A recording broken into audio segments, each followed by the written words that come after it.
right, welcome everyone. Hope everybody is enjoying their weekend. All right, so let's just get started on episode 2 of my Versus series. It is a serious topic, but I feel like I must cover it. I do cover this topic in my book, but like everything on this channel, I give free content from multiple angles.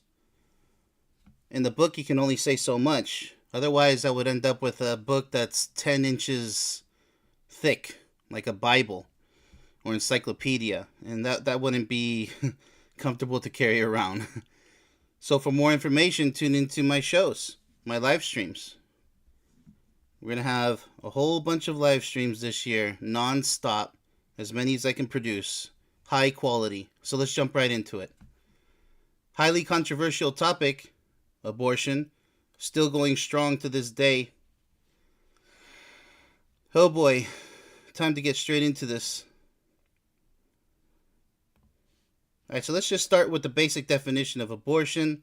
Obviously, it's the ending of a pregnancy. That's pretty much it. There are various methods of abortion, some more brutal than others. That's why they established clinics, so that those who choose to abort, they don't harm themselves. They don't kill themselves, possibly, because they can cause internal bleeding if trying to do it alone. That's why they established clinics. But we're back to the question of freedom, aren't we? Because the natural human right to end unwanted or dangerous pregnancies, that's freedom. So people who fight for freedom, who claim that they support freedom, once again, do you? Should someone have the right to abort? Because you're not going to live in their shoes. We're going to get into it.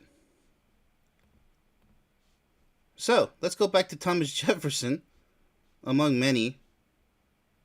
I guess he said it best, perhaps. I prefer dangerous freedom over peaceful slavery. So what is peaceful slavery? Well, it's the matrix that we live in today. Many do not know the definition of matrix. When you look up the definition of matrix, it's matri, right? So it means womb, artificial womb in this case, that the world orders have developed throughout centuries. So welcome to the latest world order. And soon there's going to be another new world order that's currently establishing itself as I speak, day and night. So to the docile, the ignorant, sorry, you'll never know what's really going on unless you do your own research. And I can't tell you how to do research. You just have to know. Alright, so almost everything has a certain level of risk. The freedom to make risky or controversial decisions. Should that be part of our freedom? It's a good question. Well, let's take a look at abortion, how it fares throughout the rest of the world. Here's a statistic. In North America, you have the safest abortions, meaning no severe loss of life. Now, if you take a look at Latin America, it's quite different, isn't it? Let's have a look. 3/4 of all abortions in Latin America are unsafe. Unsafe. And even least safe. That's kind of bad. Africa. Even worse. In Africa, nearly half of all abortions happen in the least safe circumstances. The risk of dying from an unsafe abortion is the highest in Africa. Food for thought. Look at Asia. Well, this is much better, isn't it? Europe is good to go. It's almost the same as North America. Asia, the largest number of unsafe abortions occur in Asia, most of them in South and Central Asia. There's a lot of poverty, so can't really blame them, can we? And then we have the oceanic regions, all the islands. Too small of a pie chart to read. Almost the same as Asia, by the way, if you take a close look at that. All right, so there you go. Distribution of abortions and how they fare throughout the rest of the world. This doesn't take into account everybody who's trying to conduct abortions by themselves. Just because we have a white pie chart doesn't mean everything's fine and dandy. There are still plenty of unreported cases of death and complications and handicaps as a result of trying to abort by oneself. So it's mighty safe to have an abortion in the United States compared to the rest of the world. Let's move on. All right, so there's something called the Carnegie stages. From embryo to fetus, we're going to get into that. Now, a human being is considered to have formed by day 60 when they are labeled as a fetus. All right, so here is kind of like the main debate. We'll get into that too. Just have a look at this. It's just similar to the rest of biology. There's the stages right there. So pretty much in these stages, the doctor can advise the patient, say, hey, look, this is the stage where this starts to develop. This is the stage where you might consider not having the abortion or having the abortion. The Carnegie stages. Just so you guys know a bit of medical terms there. Stages. All right, so the fetus. Let's take a look at the etymological meaning of fetus. Let's see. This is when one is considered a baby fetus. It's funny because it says the origin to suck, and that reminds me of a sucker's born every day, so it's not really offensive. It's actually true, etymologically speaking. The young while in the womb or egg, tending to mean vaguely the embryo in the later, vaguely, not precisely. The later stage of development. From Latin fetus, the bearing or hatching of young, bringing forth pregnancy, childbearing offspring. So why am I showing you all this? Because people, they forget about all this. They get lost in the drama. They start acting like little kids, arguing, oh, I'm for abortion, I'm against abortion. That's not freedom, people. That's arguing to no end. No wonder nobody solved it, because you can't solve this issue of abortion. You can't solve people's freedom to choose what they want to do with their embryos and fetuses, right?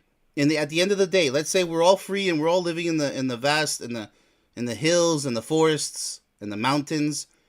Let's say we're all free. No social security numbers, no matrix. Who are you to go tell another family you can't do that?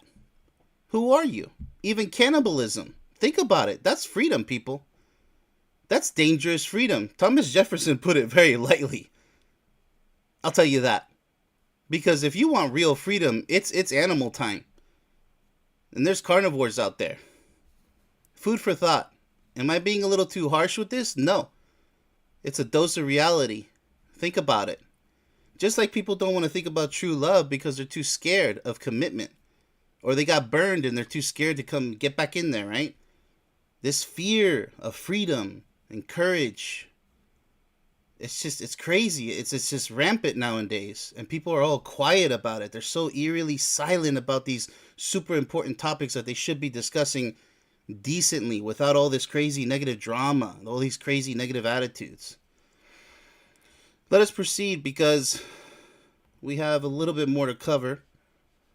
So an embryo and a fetus are different stages of your baby's development during pregnancy. Very important.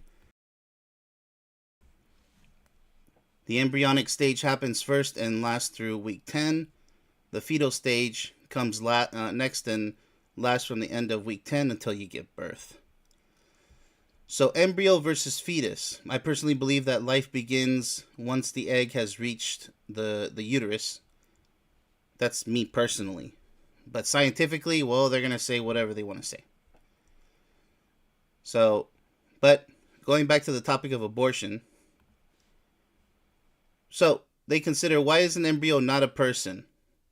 According to, let's see, University of California. I know it's just a university, but bear with me. An egg and a sperm are not a human. I agree with that. A fertilized embryo is not a human. It needs a uterus and at least 6 months of gestation and development, growth, and neuron formation and cell duplication to become a human. Right, because a fetus is going to be more like a human, not an embryo. An embryo is just a stage of, I know I agree that life begins when the egg is fertilized and it reaches the uterus. But according to science, they're always going to say all these various definitions, and technically they're correct. Technically, it doesn't matter what I think in the end. We're on the topic of freedom. So, this is the main argument: life or not. Remember, freedom to abort or not. That's what we're focusing on. So, hands off. Abortion is healthcare. The freedom to abort a child due to possible birth defects, for example, such as Down syndrome or autism. What if the doctor tells you, I highly recommend that you abort this embryo or even fetus, perhaps, I guess, some places, because chances are they're going to be a 90% or more that the child's going to be born with a birth defect, a severe birth defect, or autism, mental complications, or Down syndrome, etc. There's a lot of complications. Or you might die because of the pregnancy because of such and such complication that you have. So what gives a right for other people to tell that person you can or cannot have the abortion based on medical advice? Who do you trust and who has the rights? Right? So it's not just that you can't just be on an armchair, coach or judge there and be like, I think you should do this. Well, it's not your life on the line, is it? So that's how freedom works. Let us proceed. So choice is a human right. This is pretty straightforward. The main problem is choice. So we're back to our supposed free country. Are you truly free to make decisions? Even tough decisions? Are you? I mean, you can't choose to not work because you have bills to pay, right?